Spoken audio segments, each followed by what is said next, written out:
وَيَغْفِرُ مَا دُونَ ذَلِكَ لِمَن یشاء، اور جو گناہ اس سے نیچے کے ہیں جس کے لیے چاہے معاف فرما دے۔ اللہ کے اوپر کوئی زبردستی نہیں ہے کہ اللہ لازمی یغفر لمن یشاء، کہ اللہ تعالیٰ جس کو چاہے جو ہے وہ معاف فرما دے، وَيُعَذِّبُ مَن یشاء، اور جس کو چاہے وہ عذاب دے دے۔ ٹھیک ہے نا، یعذب من یشاء ویغفر لمن یشاء، جس کو چاہے عذاب دے، جس کو چاہے اس کی مغفرت فرما دے۔ اللہ کو پوچھنے والا کوئی نہیں ہے۔ ان اللہ علی کل شیء قدیر، کیونکہ اللہ تعالیٰ ہر چیز پر قادر ہے۔ تو شرک جو ہے ایک ایسی چیز ہے جس کو اللہ تعالیٰ معاف نہیں فرماتا، الا یہ کہ وہ شخص جو شرک کا ارتکاب کر رہا ہے وہ شخص اس شرک سے تائب ہو جائے، توبہ کر لے اور شرک کرنا چھوڑ دے، تو پھر اللہ تعالیٰ اس کو بھی معاف فرما دیتا ہے۔ سورہ لقمان میں جو ہے حضرت لقمان نے اپنے بیٹوں کو جو نصیحت کی اس میں کیا تھا؟ یا بنی لا تشرک باللہ ان الشرک لظلم عظیم، اے میرے بیٹوں تم اللہ کے ساتھ کسی کو شریک مت کرنا، کیونکہ شرک جو ہے یہ ایک بہت بڑا ظلم ہے، بہت بڑا ظلم ہے۔ اب آپ کو میں ایک مثال سے سمجھاتا ہوں کہ شرک کیا ہے۔ آپ یوں سمجھ لیں کہ ایک گھر ہے، کیا ایک گھر ہے، اس کے آپ اونلی آنر ہیں، اکیلے ہول سول جو ہے آپ ہی اس کے مالک ہیں، کوئی اس کے اندر آپ کا ساتھ شریک نہیں ہے، کوئی پارٹنرشپ نہیں ہے، آپ اکیلے اس گھر کے تن تنہا مالک ہیں۔ کوئی شخص اٹھ کر کہے کہ جناب یہ جو گھر ہے یہ صرف مناظر کا نہیں ہے بلکہ اس کے اندر فلاں ایکس وائی زیڈ بھی جو ہے یہ شامل ہے، شریک ہے، اور وہ بھی اس کا مالک ہے۔ تو اب یہ بتائیے کہ جو مالک ہوگا اس کو یہ بات اچھی لگے گی؟ بولے نا، آپ کی پراپرٹی ہے، آپ کی ملکیت میں ایک چیز ہے اور اس کے اندر کوئی اٹھ کر کہے کہ نہیں یہ صرف اکیلا یہ مالک نہیں ہے بلکہ کوئی اور بھی اس کے ساتھ شریک ہے، تو یہ ظلم ہے یا نہیں؟ جس طرح فلسطین میں ہو رہا ہے، جس طرح اور جگہوں پر ہو رہا ہے۔ اب آپ یہ دیکھیں کہ زمین و آسمان یہ کس کے ہیں؟ اللہ تعالیٰ جگہ جگہ ارشاد فرما رہا ہے وَلِلَّهِ مُلْكُ السَّمَاوَاتِ وَالْأَرْضِ، کہ زمین و آسمان وہ اللہ کے لیے ہے۔ لَهُ مَا فِي السَّمَاوَاتِ وَمَا فِي الْأَرْضِ، اسی کے لیے ہے جو کچھ زمینوں میں ہے، جو کچھ آسمانوں میں ہے۔ رب المشرق والمغربین، رب المشرقین والمغربین، اللہ تعالیٰ مشرقین کا بھی رب ہے، مغربین کا بھی رب ہے۔ وَلِلَّهِ الْمَشْرِقُ وَالْمَغْرِبُ أَيْنَمَا تُوَلُّوا فَثَمَّ وَجْهُ اللَّهِ، اسی کے لیے مشرق بھی ہیں مغرب بھی ہیں، جہاں بھی چہرے کو تم پھیرو گے تو تمہیں اللہ کا چہرہ ہی نظر آئے گا۔ جس سمت کے اندر بھی جو ہے تم اپنے چہرے کو گھماؤ گے، چار تو یہ سمتیں ہیں، اوپر دیکھو نیچے دیکھو، جہاں پر بھی دیکھو گے تمہیں اللہ ہی اللہ نظر آئے گا۔ یا معاشر الجن والانس ان استطعتم ان تنفذوا من اقطار السماوات والارض فانفذوا لا تنفذون الا بسلطان فبأي آلاء ربكما تكذبان۔ اللہ تعالیٰ جو انسانوں کو جنات کو فرما رہا ہے کہ زمین و آسمان میں جہاں پر بھی تم جا سکتے ہو جاؤ، جہاں تک بھی تم پھر سکتے ہو پھرو، جہاں پر بھی جاؤ گے اللہ ہی کو پاؤ گے۔ تو وہ رب ایسا ہے کہ وہ سب چیزوں کا خالق و کل شیء، وہ ہر چیز کو پیدا کرنے والا ہے، وہ ہر چیز کی جو ہے پرورش کرنے والا ہے، وہ ہر ایک کو عطا فرمانے والا ہے۔ تو ایسے خالق کے ساتھ کسی کو لا کر کھڑا کر دینا اور کہنا کہ یہ بت، یہ لات، یہ منات، یہ عزا، یہ حبل، یہ خدا ہیں جی، جو ہل نہیں سکتے، جو اپنے ناک سے مکھی تک نہیں اڑا سکتے، جو کسی کی بات کو سن نہیں سکتے، کسی کے سوال کا جواب نہیں دے سکتے۔ جب حضرت ابراہیم علیہ السلام نے وہ بت توڑے تھے اور بڑا آپ نے جو بت تھا اس کے ہاتھ میں وہ توڑنے والا آلہ کلہاڑا جو ہے وہ تھما دیا تھا، تو انہوں نے پھر کہا نا کہ یہ کس نے توڑے ہیں؟ تو حضرت ابراہیم علیہ السلام نے کہا کہ اپنے اس سے پوچھ لو نا بت سے، یہ تمہیں بتائے گا کس نے توڑے؟ یہ تو موجود تھا نا یہاں پر، اور یہ ساری کاروائی ہوتا ہوا یہ دیکھ رہا تھا، اپنے چھوٹے بتوں کو ٹوٹتا ہوا دیکھ رہا تھا، یہ بڑا یہاں پر موجود تھا جس کو تم سب سے بڑا مانتے ہو، اس سے ہی پوچھ لو نا یہ کس نے توڑے ہیں؟ وہ چپ ہو گئے، انہوں نے کہا یہ تو بولتا نہیں ہے، انہوں نے کہا یہ تو بولتا نہیں ہے۔ تو حضرت ابراہیم علیہ السلام نے انہی کی بات سے پھر جو ہے ان کو پکڑا اور کہا کہ جو بول نہیں سکتا، تمہارے سوال کا جواب نہیں دے سکتا، اس کو تم خدا مان رہے؟ کیسا ظلم ہے، کیسی زیادتی ہے۔ اب ہوتا یہ تھا، شرک فی ذات کیا ہے کہ اللہ کے ایکول جو ہے کسی کو کھڑا کرنا۔ قل هو اللہ احد اللہ الصمد اللہ الصمد لم یلد ولم یولد ولم یکن له کفوا احد، اس کا کوئی بھی ہمسر نہیں ہے، اس کا کوئی ہمسر نہیں ہے، no one is equal to him۔ اللہ تعالیٰ نے فرمایا کہ اگر ایک سے دو خدا ہوتے تو یہ نظام کائنات جو اتنی خوبصورتی کے ساتھ چل رہا ہے، یہ نظام اس طرح سے چلتا ہی نہیں۔ لو کان فیہما آلہۃ الا اللہ لفسدتا، اللہ نے فرمایا کہ اگر زمین و آسمان میں ایک خدا کے علاوہ دو ہوتے تو ساری زمین و آسمان کا جو نظام ہے وہ درم برم ہو جاتا، کیونکہ جب دو خدا ہوں گے تو دونوں ایک ہی اسٹیٹس کے ہوں گے نا، ایک ہی پاور کے ہوں گے، کیونکہ اگر کوئی کم پاور کا ہے تو وہ خدا نہیں ہو سکتا۔ تو اگر دونوں ایکول اسٹیٹس کے ہیں، ایکول پاور کے ہیں، تو دونوں کی ضروری تو نہیں تھی، مرضی بھی ایک ہی ہو۔ اگر سورج مشرق سے نکلتا ہے، ایک خدا جو ہے وہ چاہ رہا ہے کہ سورج مشرق سے نکلے، تو دوسرا کہے گا نہیں نہیں، آج جو کل مشرق سے نکلا تھا نا، آج جو ہے میں مغرب سے نکالوں گا، تو نظام چل سکے گا؟ ایک خدا جو ہے کچھ چاہے گا، دوسرا خدا، تو کنٹرڈکشن ہو جائے گی، کنفرنٹیشن ہو جائے گی۔ تو اللہ تعالیٰ نے فرمایا کہ اس کائنات کو چلانے والا صرف ایک خدا ہے، ایک خدا ہے، سنگولیرٹی ہے، ہر چیز میں سنگولیرٹی ہے۔ آپ دنیا میں جہاں پر بھی جو بھی نظام آپ قائم کرتے ہیں، چاہے وہ ملکوں کے ہوں، چاہے وہ فیکٹریز کے ہوں، چاہے وہ آفیسز کے ہوں، چاہے وہ مساجد کے ہوں، جہاں پر بھی ہوں، سنگولیرٹی ہے۔ ہیڈ جو ہے وہ ایک ہی ہوتا ہے، 2 4 5 آپ ہیڈ بنائیں گے، گڑبڑ ہو جائے گی، تصادم ہو جائے گا، سسٹم جو ہے فیل ہو جائے گا۔ اب سمجھیں، تو شرک، ایک شرک کیا ہو گیا؟ شرک فی ذات، کہ اللہ جیسا کسی کو ماننا۔ جس طرح سے یہ سورج کو، چاند کو، ستاروں کو جو ہے پوجتے تھے، تو اللہ نے فرمایا وَمِنْ آیَاتِهِ اللَّيْلُ وَالنَّهَارُ وَالشَّمْسُ وَالْقَمَرُ، اور تم ان کو جو ہے خدا بنا کر ان کو پوجتے ہو، چاند ستاروں کو، سورج کو پوجتے ہو، یہ تو اللہ کی مقرر کردہ نشانیاں ہیں، ان کے ذریعے سے تمہیں رب تک پہنچنا تھا، تم نے ان کو ہی رب مان لیا، تم نے راستے کو منزل مان لیا۔ یہ تو راستہ تھے، راستہ منزل تک پہنچانے کا ایک ذریعہ ہوتا ہے، منزل نہیں ہوتا۔ آپ نے راستے کو ہی جو ہے اپنی منزل سمجھ لیا، ڈیسٹینیشن سمجھ لیا۔ لا تسجدوا للشمس ولا للقمر، اللہ فرماتا ہے نہ سورج کو سجدہ کرو نہ چاند کو سجدہ کرو، واسجدوا للہ الذی خلقہن، بلکہ اس رب کو سجدہ کرو جس نے ان سب چیزوں کو پیدا فرمایا ہے۔ وہ چاند کو بھی پیدا کرنے والا ہے، سورج کو بھی پیدا کرنے والا ہے، کواکب ستاروں کو بھی پیدا کرنے والا ہے۔ اس لیے جب حضرت ابراہیم علیہ السلام نے فلما رآہ کوکبا قال ھذا ربی، جب حضرت ابراہیم علیہ السلام نے ستاروں کو دیکھا تو کہا، کیونکہ وہ جو قوم تھی وہ بتوں کی بھی پوجا کرتی تھی، ستاروں کی، چاند سورج کی، ان کی پوجا کرتی تھی، تو حضرت ابراہیم علیہ السلام نے استفہامی انداز میں پوچھا ھذا ربی، اور یہ تمہارا رب ہے؟ یہ ستارے جن کو جو ہے تم پوچھتے ہو، ھذا ربی، ان کو تم خدا مانتے ہو؟ فلما افلا قال لا احب الافلین، جب وہ ڈوب گئے نا صبح، تو حضرت ابراہیم علیہ السلام نے کہا کہ میں ڈوبنے والے کو خدا نہیں مانتا۔ فلما رأى القمر بازغا قال ھذا ربی، جب سورج جو ہے فل چمکا تو آپ نے فرمایا کہ یہ تمہارا خدا ہے۔ پھر جب وہ سورج چاند بھی جو ہے ڈوب گیا، آپ نے فرمایا کہ میں ڈوبنے والے کو خدا ڈوبتا نہیں ہے، خدا ڈوبتا نہیں ہے۔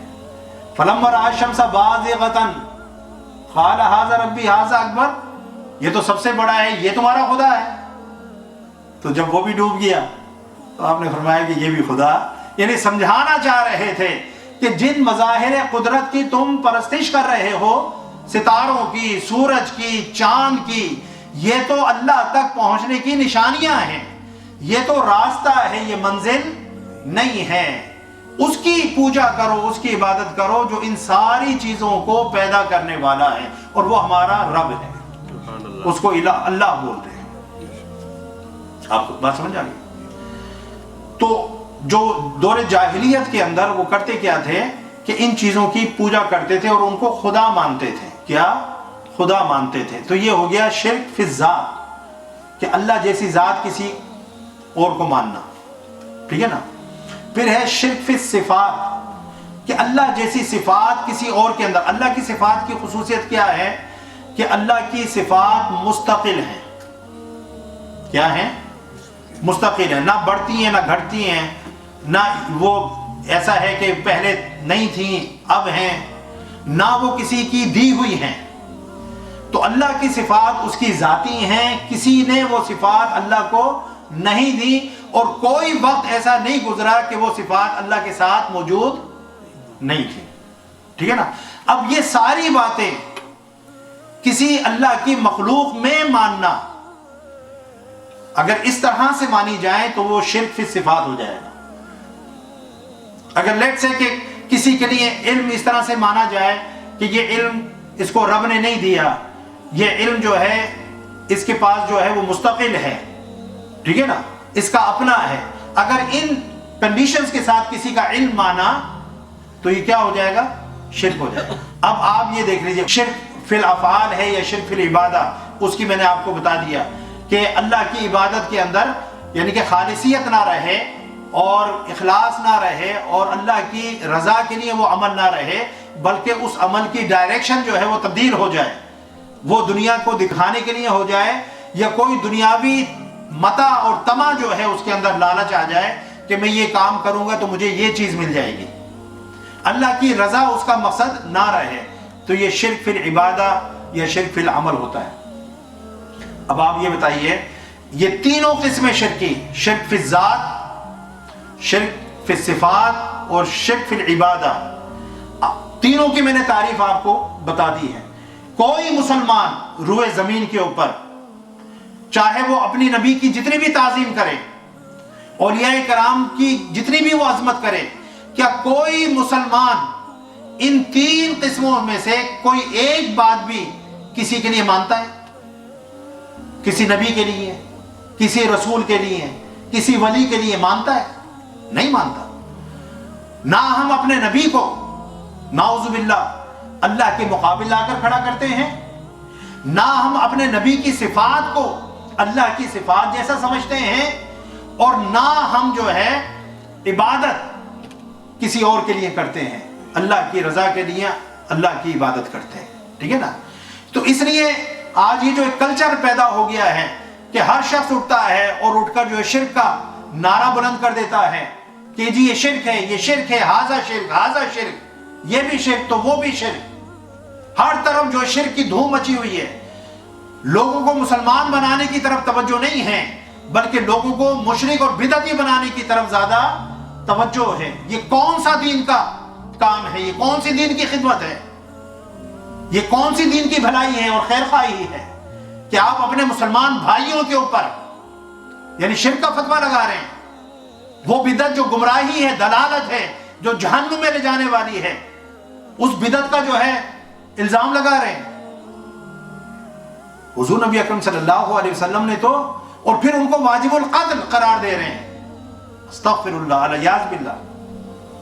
حضور نبی اکرم صلی اللہ علیہ وسلم تو اس شخص کو بھی جو ظاہراً حتیٰ کہ حالت جنگ کے اندر تلوار کے نیچے آ کر اگر وہ لا الہ الا اللہ محمد رسول اللہ پڑھ لے اور اس کو اگر کوئی قتل کر دے, تو حضور نبی اکرم صلی اللہ علیہ وسلم اس پر بھی ناراضگی کا اظہار فرما رہے ہیں کہ کیا تم نے اس کے سینے کو, دل کو چیر کر دیکھ لیا تھا کہ اس نے سچے دل سے کلمہ پڑھا تھا یا نہیں پڑھا تھا؟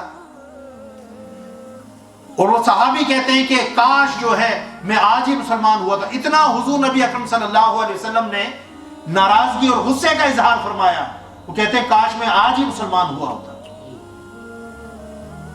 تو یہ چھوٹی بات ہے کسی کو دائرہ اسلام سے خارج کرنا, کسی پر شرک اور بدعت کے جو فتوے لگانا. اس سے جو ہے توبہ کرنی چاہیے اور اپنے معاملات کو درست کرنا چاہیے, اور ایسی بات کریں جس سے مسلمانوں میں پیار پیدا ہو, محبت پیدا ہو, مسلمان ایک دوسرے کے قریب آئیں. اس طرح کے فتوے بازیاں اور الزامات لگا کر ہم مسلمانوں کو قریب نہیں کر سکتے۔ اللہ نے فرمایا، یہ بات سمجھ آ گئی شرک کے حوالے سے، وَمَن يُشْرِكْ بِاللَّهِ فَقَدْ ضَلَّ ضَلَالًا بَعِيدًا، اور جو کوئی اللہ کے ساتھ شرک کرے وہ واقعی دور کی گمراہی میں بھٹک گیا۔ إِن يَدْعُونَ مِن دُونِهِ إِلَّا إِنَاثًا، یہ مشرکین اللہ کے سوا محض زنانی چیزوں ہی کی پرستش کرتے ہیں۔ یہ جو بت تھے لات، منات، عزا، حبل، یہ جو بتوں کے یہ نام تھے یہ عورتوں کے نام تھے، بیسیکلی یہ زنانہ نام تھے، اور وہ ان بتوں کی عبادت کرتے تھے۔ تو اللہ تعالیٰ فرما رہے ہیں کہ اللہ کو چھوڑ کر یہ زنانی چیزوں کی عبادت میں لگے ہوئے ہیں، یا وہ فرشتوں کو اللہ کی بیٹیاں کہتے تھے تو فرشتوں کی عبادت کرتے تھے۔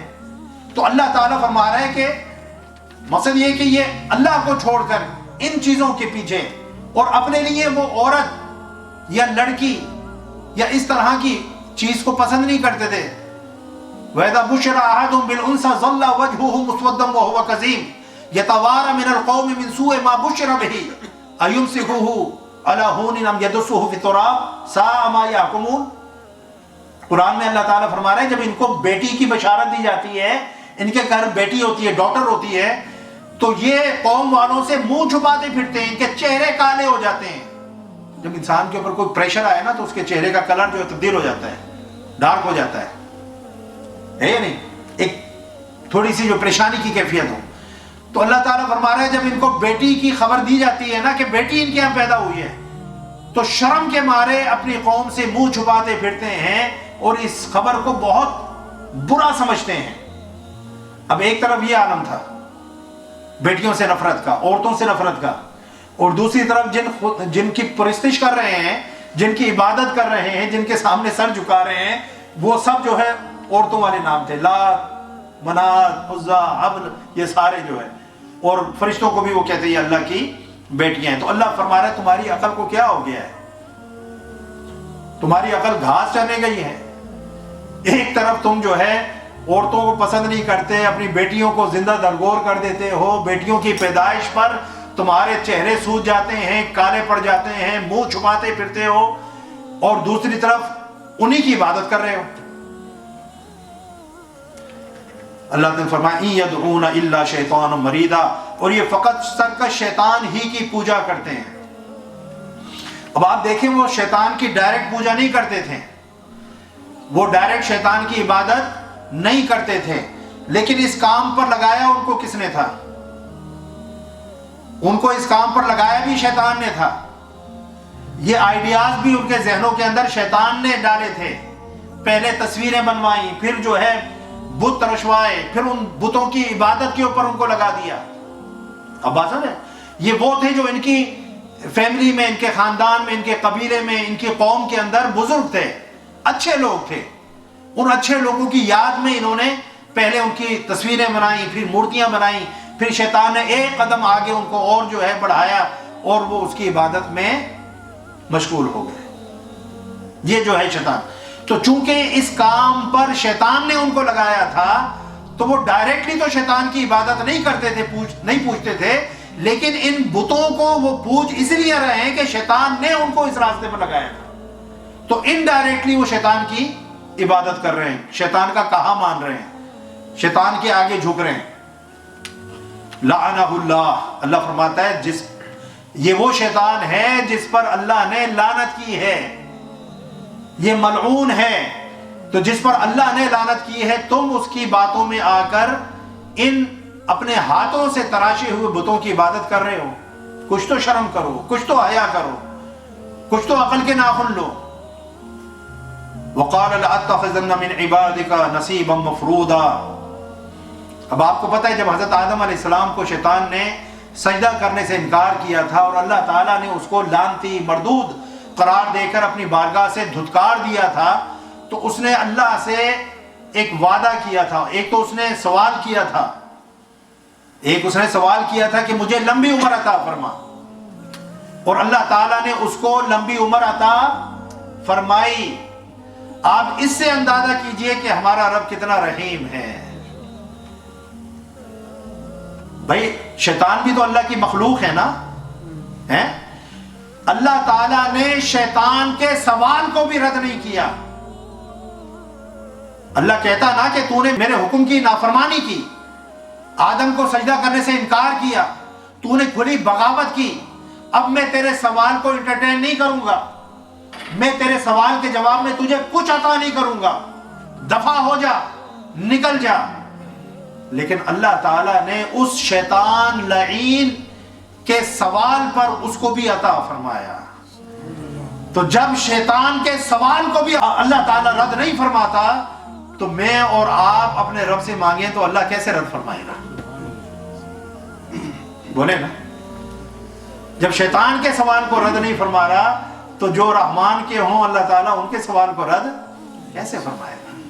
پھر دوسرا اس نے جو ہے اللہ کی بارگاہ میں عہد یہ کیا تھا کہ لَأَقْعُدَنَّ لَهُمْ صِرَاطَكَ الْمُسْتَقِيمَ، کہ میں تیرے راستے پر، سیدھے راستے پر، اچھا جو پہلے جو برائی کا راستہ ہے یا شیطانی راستہ ہے اس پر تو اس کو ٹائم سپینڈ کرنے کی ضرورت ہے ہی نہیں نا، ادھر بیٹھ کر وہ کیا کرے گا؟ وہاں پر جو لوگ چل رہے ہیں وہ تو آلریڈی اس کی اطاعت میں ہیں، فرما برداری میں ہیں، اس کے ہی راستے پر چل رہے ہیں۔ تو اس نے یہ نہیں کہا تھا کہ میں جو ہے برائی کے راستے پر بیٹھوں گا، اس نے کہا میں صراط مستقیم پر بیٹھوں گا۔ ثم لآتینہم من بین ایدیہم ومن خلفہم وعن ایمانہم وعن شمائلہم، پھر میں ان دائیں سے بائیں سے، یعنی کہ میں ہر طرح سے ان کو بہکانے کی کوشش کروں گا۔ اور یہ بھی ساتھ کہا تھا کہ تیرے بندے جو ہیں وہ بہت تھوڑے ہوں گے، لیکن اللہ نے اس کے جواب میں کیا فرمایا تھا؟ ان عبادی لیس لک علیہم سلطان، فرمایا تھا کہ اے شیطان تو سن لے، جو میرے بندے ہوں گے وہ تیرے بہکاوے میں نہیں آئیں گے، وہ تیرے کہے میں نہیں آئیں گے، وہ تیری بات نہیں سنیں گے، وہ میرے راستے کو چھوڑ کر تیرے راستے پر نہیں چلیں گے۔ میرے بندوں پر تیرا کوئی ہتھ کنڈا، تیرا کوئی حربہ، تیرا کوئی جو ہے جال، کوئی پھندا جو ہے کام نہیں کرے گا، وہ انشاءاللہ بچے رہیں گے۔ اب اس نے جو ہے کہا، جس پر اللہ نے لعنت کی، وَقَالَ لَأَتَّخِذَنَّ مِنْ عِبَادِكَ نَصِيبًا مَفْرُوضًا، جس نے کہا تھا کہ میں تیرے بندوں میں سے ایک معین حصہ ضرور لے لوں گا، اپنے لیے ایک معین حصہ ضرور لے لوں گا، یعنی کہ ان کو میں بہکا دوں گا، ورغلا دوں گا، ان کو راہ راست سے جو ہے گمراہ کر دوں گا، وہ میری جماعت کے اندر شامل ہو جائیں گے، میرے کہے پر چلیں گے، جن کے بارے میں اللہ نے فرمایا تھا کہ لَأَمْلَأَنَّ، کہ میں بھر دوں گا جہنم کو، اے شیطان تجھ سے اور ان لوگوں سے جو تجھے فالو کریں گے، جو تیرے پیروکار ہوں گے، من کا وممن تبعک منہم اجمعین، کہ جو تیری پیروی کریں گے اور جو تیرے راستے پر چلنے والے ہوں گے میں جہنم کو ان سے بھر دوں گا۔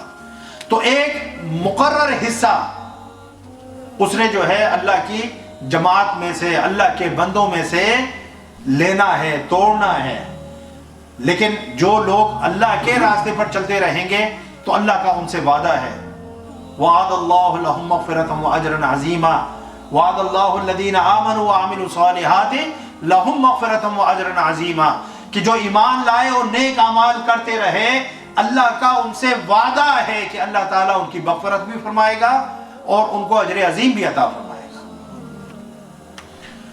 اب دیکھیں اس کے ہتھ کنڈے، دیکھیں شیطان کے، اللہ تعالیٰ قرآن میں جو ہے کتنا کھول کھول کر بیان فرما رہے ہیں۔ اب وہ شیطان کہہ رہا ہے وَلَأُضِلَّنَّهُمْ، میں انہیں ضرور گمراہ کر دوں گا، یعنی کہ لام تاکید کا نون ثقیلہ دو تاکیدوں کے برابر ہوتی ہے، یعنی معنی یہ ہے کہ میں ضرور ضرور ضرور ان کو جو ہے گمراہ کر دوں گا، یعنی ان کو راہ راست سے ہٹا دوں گا۔ وہ جو صراط مستقیم پر بیٹھنے کا وعدہ کیا تھا وہ کس لیے بیٹھے گا؟ گمراہ کرنے کے لیے نا، تو وہاں سے وہ لوگوں کو گمراہ کر کر کے جو گمراہی والا راستہ ہے اس کے اوپر ڈالے گا۔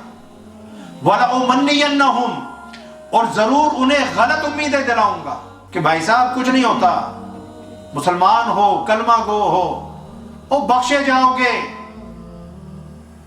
کشتی پار لگ جائے گی، کچھ کرنے کی ضرورت نہیں ہے، ہم مسلمان ہیں، ہم حضور نبی اکرم صلی اللہ علیہ وسلم خاتم النبیین، اللہ کے محبوب، اللہ کے خلیل کی امت ہیں، ہم وہ امت ہیں جو اللہ کی سب سے محبوب اور پسندیدہ امت ہے، ہم وہ امت ہیں جس کی دعائیں دوسرے نبی مانگتے رہے، ہم یہ ہیں ہم وہ ہیں، کچھ کرنے کی ضرورت نہیں ہے۔ شیطان یہ امیدیں جو ہے ڈالتا ہے، آتے نا لوگ باتیں کرتے ہیں، وہ کوئی نہیں جی ہم نے یہ کام کر لیا ہے، اب میں نام نہیں لیتا ورنہ پھر باتیں جو شروع کر دیتے ہیں کہ ہم نے یہ نیاز پکا لی ہے، وہ نیاز پکا لی ہے، بس ہمارا بیڑا پار ہو گیا۔ نمازیں جاتی ہیں تو جائیں، روزے جاتے ہیں تو جائیں، باقی نیک اعمال جاتے ہیں تو جائیں، ہم نے چند چیزوں کو کرنا جو ہے لازم پکڑ لیا، سال میں یہ 2-4 ایونٹس جو ہے ہم نے کر لینے ہیں اور بس اس کے ذریعے سے ہماری بخشش و مغفرت ہو جائے گی۔ جب نماز پڑھنے کا کہو تو اس طرف ہمارا رجحان نہیں ہوتا، اس طرف ہمارا میلان نہیں ہوتا، اس طرف طبیعت نہیں آتی۔ تو اللہ تعالیٰ فرما رہا ہے کہ اس نے اللہ کی بارگاہ میں جو ہے یہ عہد کیا تھا، وَلَأُ مَنِّيَنَّ، یہ اس کے جال ہیں۔ کیا ہیں؟ شیطان کے پاس ہزاروں لاکھوں کروڑوں جال ہیں اور اس نے ہر بندے کی نفسیات کو سمجھا ہوا ہے۔ اس بندے کی کمزوری کیا ہے؟ اگر کسی بندے کی کمزوری پیسہ ہے تو وہ پیسے کا جال پھینکتا ہے، کسی کی کمزوری طاقت ہے وہ طاقت کا جال پھینکے گا، کسی کی کمزوری اگر شہوت ہے وہ شہوت کا جال پھینکے گا، کسی کی کمزوری جو ہے اپنی تعریف سننا ہے وہ تعریف کا جال پھینکے گا۔ اس کے پاس ہزاروں جال ہیں، ہر ایک کی طبیعت اور مزاج کے مطابق وہ جال پھینکتا ہے اور ایسا ظالم جال پھینکتا ہے کہ اس سے بچنا بہت مشکل ہو جاتا ہے۔ جس طرح حضور غوث پاک رضی اللہ تعالیٰ عنہ کا وہ واقعہ آتا ہے کہ آسمان سے آپ واز فرما رہے تھے، ایک دم جو ہے بجلی کڑکی اور نور سا جو ہے وہ پیدا ہوا اور آواز آئی کہ عبد القادر میں تیری عبادت سے اتنا خوش ہو گیا ہوں، یعنی اللہ بن کر جو ہے وہ کلام کر رہا تھا، میں تیری عبادت سے اتنا خوش ہو گیا ہوں کہ اب تجھے کوئی عبادت کرنے کی ضرورت نہیں ہے۔ حضرت شیخ عبد القادر جیلانی نے کہا لا حول ولا قوت الا باللہ العلی العظیم، اے شیطان مردود، عبادت تو نبیوں پر معاف نہیں ہوئی، رسولوں پر معاف نہیں ہوئی، ان سے بڑھ کر اللہ کا قرب پانے والا کون تھا، اور ان سے جتنا اللہ خوش تھا اور کس سے اللہ اتنا خوش ہوگا، وہ اللہ کے خلیل تھے، دوست تھے۔ تو شیطان ہے، دفع ہو جا۔ تو شیطان جو ہے وہ طرح طرح سے بھیس بدل کر اور طرح طرح کے جال لے کر آتا ہے اور آ کر حملے کرتا ہے تاکہ اس کا ایمان غارت ہو جائے، بیکار ہو جائے، یہ شخص جو ہے ایمان سے محروم ہو جائے۔ وَلَآمُرَنَّهُمْ، اور انہیں ضرور حکم دیتا رہوں گا، کس چیز کا؟ فَلَا يُبَتِّكُنَّ آذَانَ الْأَنْعَامِ، سو وہ یقیناً جانوروں کے کان چیرا کریں گے۔ اب یہ وہ کام ہے جس کا کوئی شریعت کے ساتھ تعلق نہیں، جس کا کوئی دین کے ساتھ تعلق نہیں۔ اب مشرک لوگ کیا کرتے تھے پہلے کہ اپنے جانوروں کے، یعنی اگر ایسی اونٹنی ہوتی جو 5 بچے جنتی اور 5واں جو بچہ ہوتا وہ نر ہوتا، تو اس اونٹنی کا کان چیر کر اس کو اپنے بتوں کے نام پر چھوڑ دیتے تھے۔ من بحیرتی ولا صائبتی ولا وسیرتی ولا حامی، یہ قرآن میں جو ہے یہ کیٹیگریز جو ہے بیان فرمائی گئی ہیں۔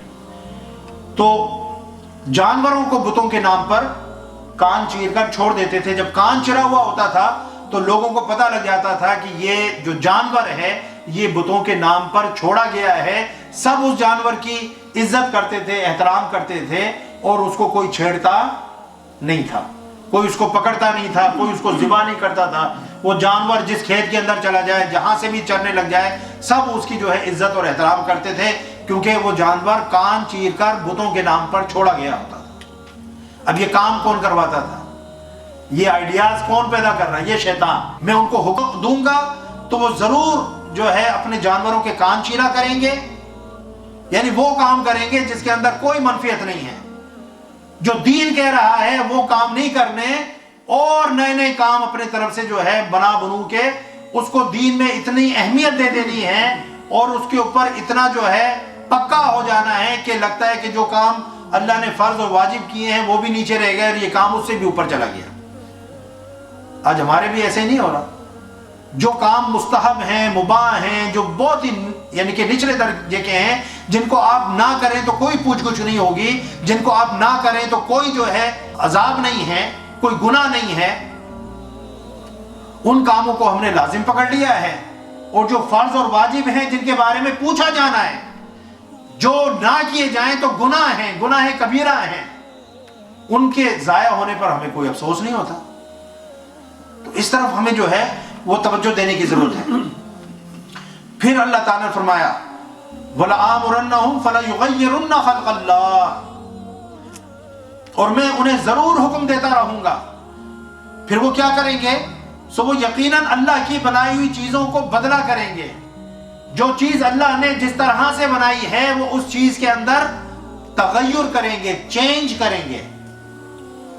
جس طرح کانوں کو چیر کر جو ہے تغیر کر دیا نا، اللہ نے تو کان صحیح بنایا تھا جانور کا، اس نے کان کو جو چیر کر اس کے اندر تغیر کر دیا۔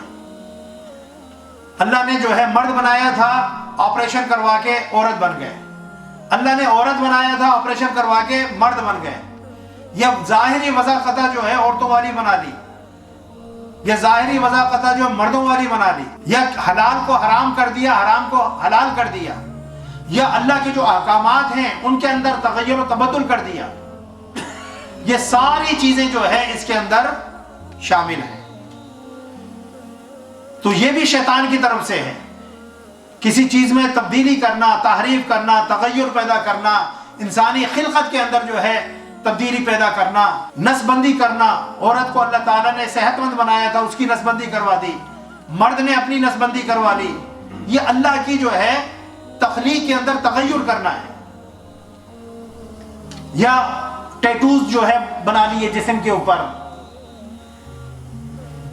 اور بہت ساری چیزیں آج کل ہو رہی ہیں، اب سب کا نام لینا ضروری نہیں ہے۔ یہ سب جو ہے تغییر فی خلق اللہ کے اندر آتے ہیں۔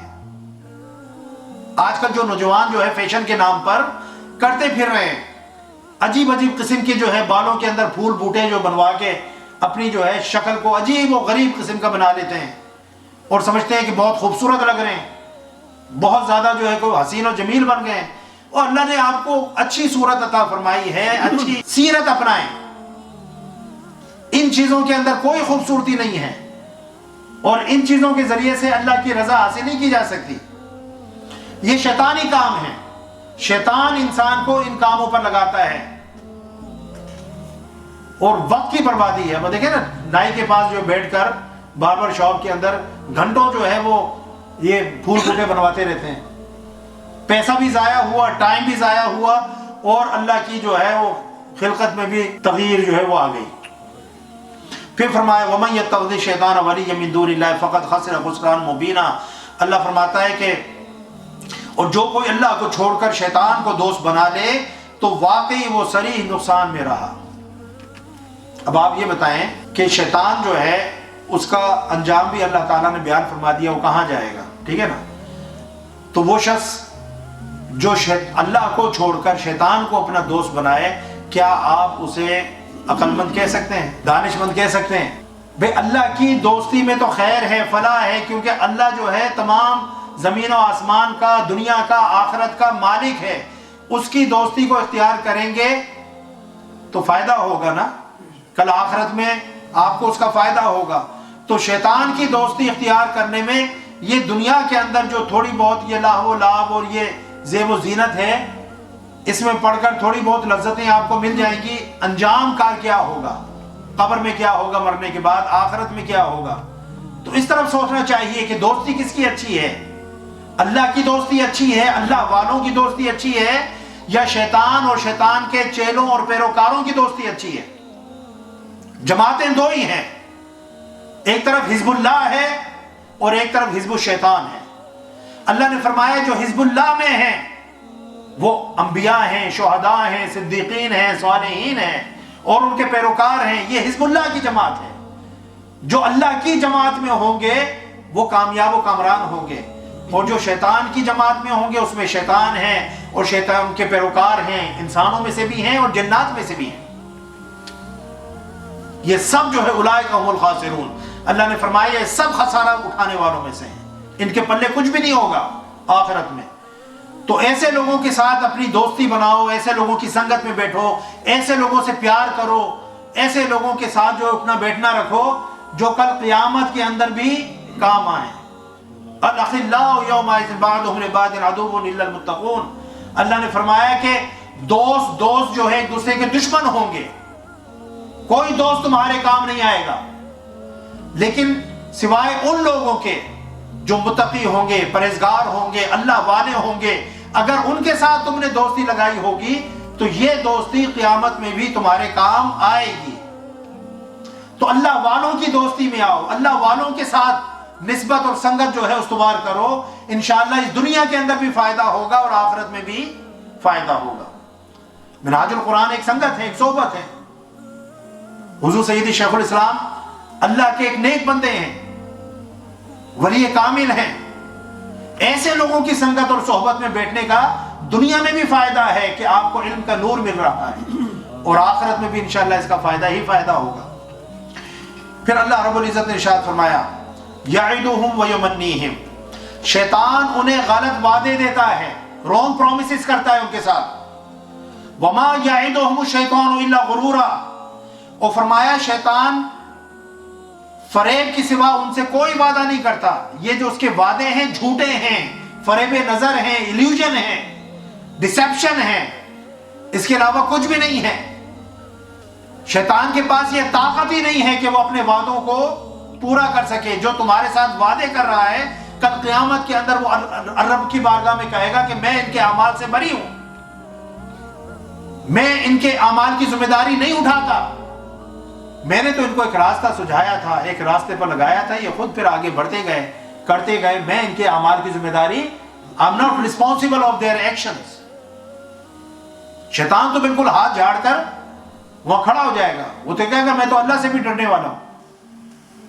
وہ ڈرنے والے کا حال آپ دیکھ لیں, ساری زندگی کیا کرتا رہا, لیکن اللہ کی بارگاہ میں جا کر کہے گا میں تو اللہ سے ڈرنے والا ہوں, میں ان کے اعمال کا ذمہ دار نہیں ہوں, یہ تو بس اپنے نفس کے پجاری تھے, میں نے تو ان کو ایک راستہ دکھایا تھا, یہ اس پر چلتے رہے اور گمراہی کا شکار ہوئے. تو اللہ فرما رہا ہے کہ شیطان کا وعدہ, اس لیے وہ جو دجال آئے گا نا, دجال دجل سے ہے, فریب, ڈسیپشن, ایلیوژن, اس کے بھی جو وعدے ہوں گے وہ جھوٹے ہوں گے کیونکہ وہ شیطان کا پیروکار ہوگا.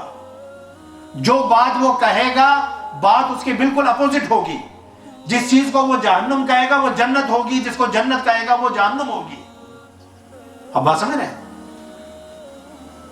اللہ اولئک مأواہم جہنم ولا یجدون عنہا محیصا, یہ وہ لوگ ہیں جن کا ٹھکانہ دوزخ ہے اور وہ وہاں سے بھاگنے کی کوئی جگہ نہ پائیں گے. There will be no way out for escape. کوئی جگہ باہر نکلنے کی نہیں ہوگی, کوئی فرار کی جگہ نہیں ہوگی. اوپر داروغہ, جہنم کے اوپر جو ہے اس کے کناروں پر داروغہ ہوں گے. علیہا 19, اللہ نے فرمایا جہنم پر 19 داروغہ ہم نے مقرر کر دیے ہیں, بڑے ڈاڑے, بڑے طاقتور, ملائکۃ غلاظ شداد, بڑے طاقتور اور بڑے سخت دل جو ہے اللہ تعالیٰ نے مقرر کر دیے ہیں. جب بھی کوئی نکلنے کی کوشش کرے گا اللہ ان کو جو ہے ان کے ذریعے سے پھر واپس جہنم میں ڈال دے گا. پھر اللہ تعالیٰ فرماتے ہیں, یہ تو ہوگی بات ان لوگوں کی.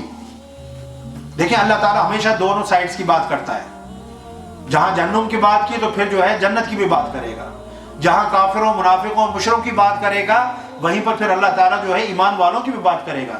یہ ہے اپنی گفتگو کے اندر ایک بیلنس, اپنے کلام کے اندر بیلنس رکھنا. مبشرین و منذرین, اللہ نے اپنے نبیوں کو بھیجا, رسولوں کو بھیجا تو یہی نہیں کہ صرف بشارتیں ہی دیتے رہیں یا ڈراتے ہی رہیں. اللہ تعالیٰ نے اس کے اندر بھی ایک بیلنس کریٹ کیا کہ وہ بشارت بھی دیتے ہیں اور ڈراتے بھی ہیں. یہاں پر بھی اللہ تعالیٰ دونوں طرف کی بات کرتا ہے تاکہ ایک بیلنس رہے.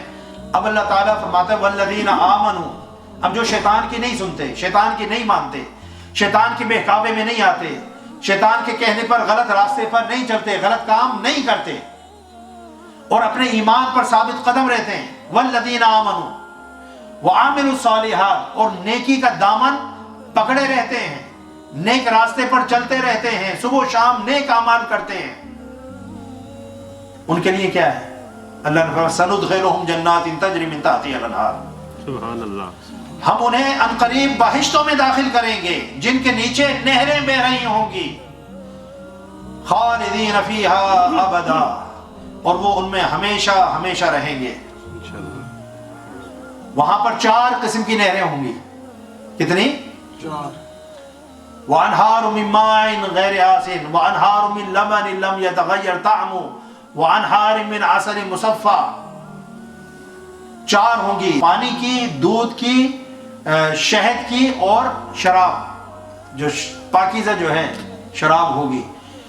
تو یہ 4 نہریں ہوں گی جو ادھر بہ رہی ہوں گی، خالدین فیہا، وہ ان میں ہمیشہ ہمیشہ رہیں گے۔ وعد اللہ حقا، فرمایا یہ اللہ کا سچا وعدہ ہے، شیطان کا وعدہ جھوٹا ہے، اس کی امیدیں جھوٹی ہیں، جو وہ کہہ رہا ہے اس کو پورا کرنے کی اس میں طاقت اور قدرت نہیں ہے، وہ تو خود اللہ کی ایک مخلوق ہے، وہ تمہیں کیا دے گا؟ وعد اللہ حقا، اللہ کا وعدہ حقا ہے۔ ومن اصدق من اللہ قیلا، اور اللہ سے زیادہ بات کا سچا کون ہو سکتا ہے؟ Who can be more truthful than Allah Almighty؟ کوئی ہو سکتا ہے؟ پھر اللہ رب العزت نے، اب دیکھیں پھر آگے اللہ نے فرمایا، وہی جو امیدوں کے پیچھے بات چل رہی تھی، جو شیطان امیدیں پیدا کرتا ہے، اسی بات کو پھر اللہ رب العزت نے آگے بیان فرمایا کہ لیس بامانیکم ولا امانی اہل الکتاب۔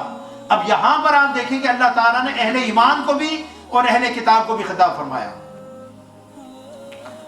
فرمایا کہ اللہ کا وعدہ مغفرت اے اہل ایمان نہ تمہاری خواہشات پر موقوف ہے اور نہ اہل کتاب کی خواہشات پر موقوف ہے۔ یہ نہیں کہ تم اپنے خواہشات کے جال بنتے رہو اور اپنی خواہشات کے جو ہے محل تعمیر کرتے رہو کہ ایسا ہو جائے گا، ایسا ہو جائے گا، ایسا ہو جائے گا۔ اللہ تعالیٰ نے ہر چیز کا ایک میکینزم دیا ہے، ہر چیز کا ایک طریقہ کار دیا ہے۔ اگر اللہ کی رضا چاہیے، اللہ کا قرب چاہیے، اللہ کی بنائی ہوئی جنت چاہیے، تو پھر اس کے لیے ایک اللہ نے وظیفہ ہمیں عطا فرمایا ہے، ایک راستہ طریقہ دیا ہے۔ اس راستے اور طریقے پر چلو گے تو سب کچھ مل جائے گا۔ خواہشات کے محل تعمیر کرنے سے کچھ نہیں ملتا، سمجھے نا؟ جس طرح میں نے پہلے گفتگو کی تھی کہ ہم جو بغیر کچھ کیے، بغیر نمازیں پڑھے، بغیر روزے رکھے، بغیر جو ہے نیک کام، بغیر حقوق اللہ اور حقوق العباد پورے کیے ہوئے ہم چاہتے ہیں کہ ہمیں جو جنت بھی مل جائے، سب کچھ مل جائے۔ ایسا نہیں ہے۔ یہی کام اہل کتاب کرتے تھے، وہ کہتے تھے ہم تو اللہ کے چہیتے ہیں، اللہ کے محبوب ہیں، اللہ کے بڑے قریب ہیں، ہمیں جنت میں جانے سے کون روک سکتا ہے؟ جنت تو ہم مرتے ہی جو ہے ہمیں مل جائے گی، اور اگر جہنم میں گئے بھی تو چند دن کے لیے ہم جو ہے وقالوا لن تمسنا النار الا ایاما معدودا، چند دن جو ہے اگر چھوئی بھی آگ تو ہمیں چند دن چھوئے گی۔ اتنا ان کو کانفیڈنس تھا، تو اللہ تعالیٰ نے فرمایا ان سے کہو نا کہ دعا کریں مر جائیں۔ اتنا ہی تمہیں کانفیڈنس ہے کہ تم مر کر سیدھے ہی جنت میں جاؤ گے، تو پھر مرنے کی دعا کیوں نہیں کرتے؟ اللہ فرماتا ہے کہ یہ اتنے حریص ہیں زندگی کے کہ اگر ان کو 1000 سال بھی زندگی کے عطا کر دیے جائیں تب بھی یہ مرنا پسند نہیں کریں گے۔ دنیا سے اور دنیا کی زندگی سے اتنی محبت ہے کہ 1000 سال بھی اگر ان کو عمر دے دی جائے تو یہ مرنا پسند نہیں کریں گے۔ ورنہ سچا بندہ جو ہوتا ہے اس کو اتنا کانفیڈنس ہو تو وہ تو پھر کہے گا نا کہ بھائی ٹھیک ہے مجھے کل کی آئے آج موت آ جائے، لیکن کبھی تمنا نہیں کریں گے۔ تو انہوں نے بھی ایسے ہی خواہشات کے جال بنے ہوئے تھے، ایسے ہی خواہشات کے محل تعمیر کیے ہوئے تھے۔ تو اللہ تعالیٰ نے فرمایا کہ اس کا جو وعدہ مغفرت ہے وہ خواہشات پر موقوف نہیں ہے کہ خواہش کر لینے سے تمہیں جنت مل جائے گی۔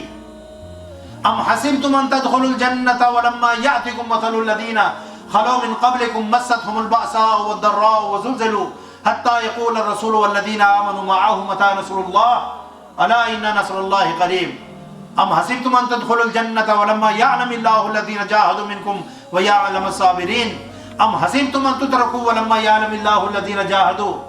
یہ ساری آیتیں جو ہے کہہ رہی ہیں کہ کیا تم ایسا گمان کرتے ہو کہ جنت تمہیں ایسے ہی مل جائے گی بغیر آزمائے، بغیر جانچے پرکھے، بغیر تمہارا جو امتحان لیے اور بغیر تمہیں ہم آلام و مصائب کے اندر ڈالے تمہیں ایسے ہی جنت عطا کر دیں گے، صرف خواہشات پر تمہیں جنتیں مل جائیں گی؟ ایسا نہیں ہے۔ اللہ نے فرمایا من یعمل سوءا یجزا بہ، اللہ اکبر، جو کوئی برا عمل کرے گا یجزا بہ، اسے اس کی سزا دی جائے گی، ولا یجد لہ من دون اللہ ولیا ولا نصیرا، اور نہ وہ اللہ کے سوا اپنا کوئی حمایتی پائے گا اور نہ مددگار۔ یعنی جب اللہ سزا دینے پر آئے گا، سزا دے گا، تو کوئی شخص اٹھ کر اس کی حمایت نہیں کر سکے گا، اس کی مدد نہیں کر سکے گا۔ وَمَن يَعْمَلْ مِنَ الصَّالِحَاتِ مِن ذَكَرٍ أَوْ أُنثَىٰ وَهُوَ مُؤْمِنٌ، فرمایا اور جو کوئی نیک اعمال کرے گا، خواہ وہ مرد ہو یا عورت، چونکہ اس دور کے جو مرد تھے وہ عورتوں کو گھٹیا سمجھتے تھے، کمتر سمجھتے تھے، پاؤں کی جوتی سمجھتے تھے، جیسے آج کل بھی ہمارے کچھ مرد حضرات سمجھتے ہیں، سیکنڈ درجے کی جو ہے مخلوق سمجھتے ہیں، حالانکہ اللہ تعالیٰ نے مرد اور عورت کو یکساں بنایا ہے، ایکول بنایا ہے، ان کے حقوق میں کوئی فرق نہیں ہے، ان کی جسمانی ساخت میں فرق ہے، ان کی ذمہ داریوں میں فرق ہے، اور ایک درجہ اللہ تعالیٰ نے جو ہے مرد کو فوقیت عطا فرمائی ہے، للرجال علیہن درجہ الرجال قوامون علی النساء، اب بات سمجھ رہے ہیں، لیکن حقوق میں جو ہے اللہ تعالیٰ نے ان کو بلکہ عورت کو کچھ زیادہ ہی حقوق دیے ہیں، مرد سے کم نہیں ہیں بلکہ مرد سے زیادہ حقوق دیے ہیں۔ تو اللہ نے فرمایا کہ جو کوئی نیک عمل کرے گا، خواہ مرد ہو یا عورت، درا حالہ کہ وہ مومن ہے، وَهُوَ مُؤْمِنٌ، ایمان شرط ہے۔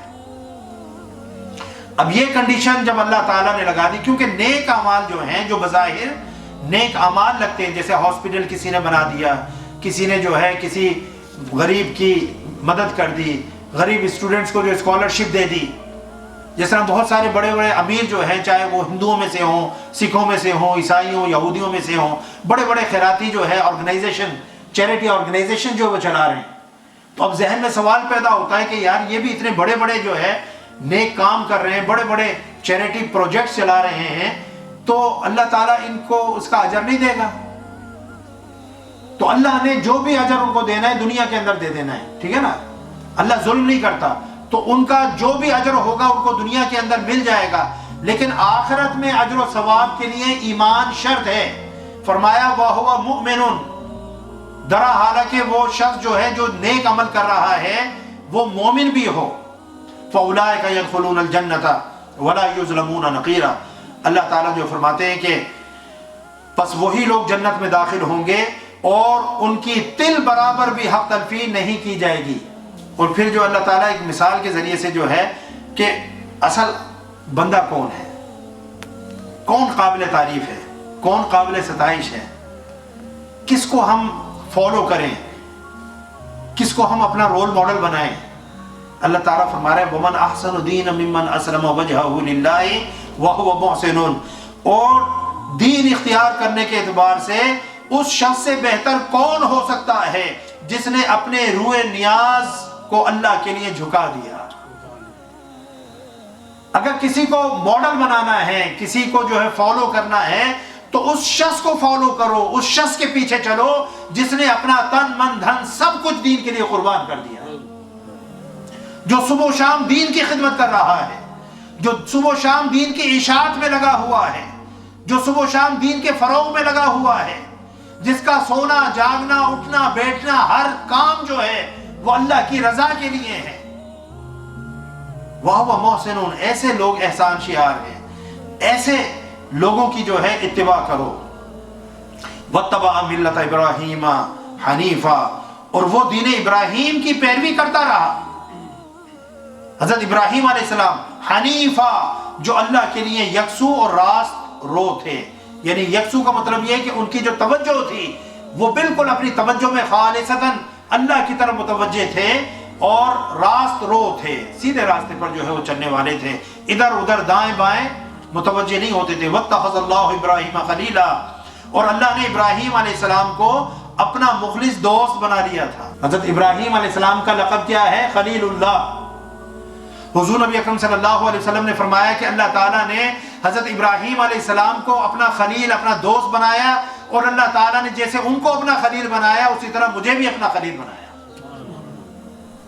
اللہ نے مجھے بھی اپنا خلیل بنایا۔ اب خلیل کا معنی کیا ہوتا ہے؟ خلیل یہاں پر فعیل بمعنی فاعل ہے یا فعیل بمعنی مفعول ہے۔ اگر فعیل بمعنی فاعل ہو تو اس کا معنی ہے کہ وہ شخص جس کے دل میں اس طرح سے اللہ کی محبت یعنی بھری ہوئی ہو کہ اس محبت کے سوا کسی اور محبت کا اس دل میں گزر ہی نہ ہو، ایسی یعنی کہ اس کے دل پر اللہ کی محبت حاوی ہو، طاری ہو کہ اللہ کی محبت کے سوا کسی اور محبت کا اس دل سے گزر نہ ہو، جس شخص کا دل ایسا ہو اس کو خلیل بولتے ہیں، ٹھیک ہے نا؟ اور فعیل بمعنی مفعول ہو تو یہ ایسا ہی ہے جیسے محب بمعنی محبوب۔ تو حضور نبی اکرم صلی اللہ علیہ وسلم وہ اللہ کے محب بھی ہیں اور اللہ کے محبوب بھی ہیں۔ حضرت ابراہیم علیہ السلام وہ اللہ کے محب بھی ہیں اور اللہ کے محبوب بھی ہیں، دونوں طرف سے، ٹھیک ہے نا معاملہ۔ پھر اللہ رب العزت ارشاد فرماتا ہے وَلِلَّهِ مَا فِي السَّمَاوَاتِ وَمَا فِي الْأَرْضِ، اور سب اللہ ہی کا ہے، بات پھر وہیں پر آ گئی، سب اللہ ہی کا ہے، جو کچھ آسمانوں میں ہے اور جو کچھ زمین میں ہے۔ وَكَانَ اللَّهُ بِكُلِّ شَيْءٍ مُحِيطًا، اور اللہ ہر چیز کا احاطہ فرمائے ہوئے ہے، ہر چیز کو گھیرے ہوئے ہے، کوئی چیز بھی اللہ کے دائرۂ کار سے باہر نہیں ہے۔ اللہ ہر چیز کو وسع، کرسی ہو سماوات والارض، اس کی جو کرسی ہے وہ زمین و آسمان کو محیط ہے، گھیرے ہوئے ہے، کوئی چیز بھی اللہ کی رحمت سے اور اس کی دسترس سے باہر نہیں ہے، سب اللہ کی سلطنت کنگڈم کے اندر اندر ہے، کوئی اس کی کنگڈم سے باہر نہ کچھ چیز ہے نہ ہوگی، ٹھیک ہے نا؟ ایک کنگڈم ہے اللہ کی بنائی ہوئی، تو اللہ کی مخلوق اس اللہ کی سلطنت کے اندر، اس کنگڈم کے اندر ہے، اور یہ زمین و آسمان یہ سب اللہ کی اس سلطنت کے دائرے کے اندر آتے ہیں۔ تو اب وہ سلطان جس کی سلطنت کی کوئی حد ہی نہیں ہے، یہ تو وہ چیزیں ہیں نا جو ہمیں نظر آ رہی ہیں، اور پتہ نہیں ستارے، کہکشائیں، گلیکسیز اور بلیک ہولز اور پتہ نہیں کیا کیا، کتنے پلینٹس ہیں، کتنی جو ہے یہ ساری چیزیں جو ہے کوسموس ہیں، کہکشائیں جن کو میں کہہ رہا ہوں، ملکی ویز ہیں، پتہ نہیں کیا کیا ہیں، اللہ تعالیٰ نے کیا کچھ جو ہے بنا رکھا ہے، ان تک سب تک ہماری ابھی تک دسترس ہی نہیں ہوئی ہے، ان تک ابھی ہماری ایکسیس ہی نہیں ہوئی ہے، کتنی وسیع اور بڑی کائنات ہے۔ اسی لیے تو اللہ نے فرمایا تم جہاں پر بھی جاؤ گے، انسان تم اپنی عقل کے گھوڑے دوڑا کر اور ترقی کے گھوڑے پر سوار ہو کر تم جہاں تک بھی جاؤ گے وہاں رب کو ہی پاؤ گے، رب کے سوا کچھ نہیں ہے۔ زبان پر یہی آئے گا فَبِأَيِّ آلَاءِ رَبِّكُمَا تُكَذِّبَانِ، مولا تیری کس کس نعمتوں کا جو ہے جھٹلائیں، جدھر دیکھتے ہیں تو ہی تو ہے اور کوئی نہیں ہے۔ تو اس رب کی مانو جو اس پوری کائنات کو پیدا کرنے والا ہے، جو اس پوری کائنات کو چلانے والا ہے، جو خالق بھی ہے، مدبر بھی ہے، مصور بھی ہے، جو رب بھی ہے، جو ہر ایک کی ضرورت کو نہ صرف جانتا ہے بلکہ اس کی ضرورت کو، اس کی حاجت کو پورا کرنے کی اہلیت بھی رکھتا ہے، اس پر قدرت بھی رکھتا ہے۔ اس رب کے سامنے سر کو جھکاؤ اور شیطان کے راستے پر چلنا اور ان مظاہر فطرت کی پرستش کرنا، ان کی عبادت کرنا، یا جو ہے گمراہی کے راستے پر چلنا اور خواہشات نفسانی کی پیروی کرنا، اس میں کچھ نہیں رکھا، اس سب کا انجام بالآخر ہلاکت ہے اور جہنم ہے۔ اللہ تعالی ہمیں اس ہلاکت خیزی سے محفوظ فرمائے، اللہ تعالی ہمیں اپنی جماعت میں اور اس جماعت کے جو اکابرین ہیں ان کے راستے پر چلنے کی توفیق عطا فرمائے، اور شیطان کے شر سے ہمیں اللہ تعالی محفوظ و مامون فرمائے۔ آج ہم نے سورہ النساء کی آیت نمبر 126 تک کا بیان جو ہے مکمل کر لیا ہے۔ انشاءاللہ اللہ تعالیٰ کے فضل و کرم سے آیت نمبر 127 سے ہم اپنی اگلی نشست کا آغاز کریں گے۔ اللہ تعالیٰ ہم سب کا حامی و ناصر ہو۔ وما علیہ الا البلاغ۔ السلام علیکم ورحمۃ اللہ وبرکاتہ۔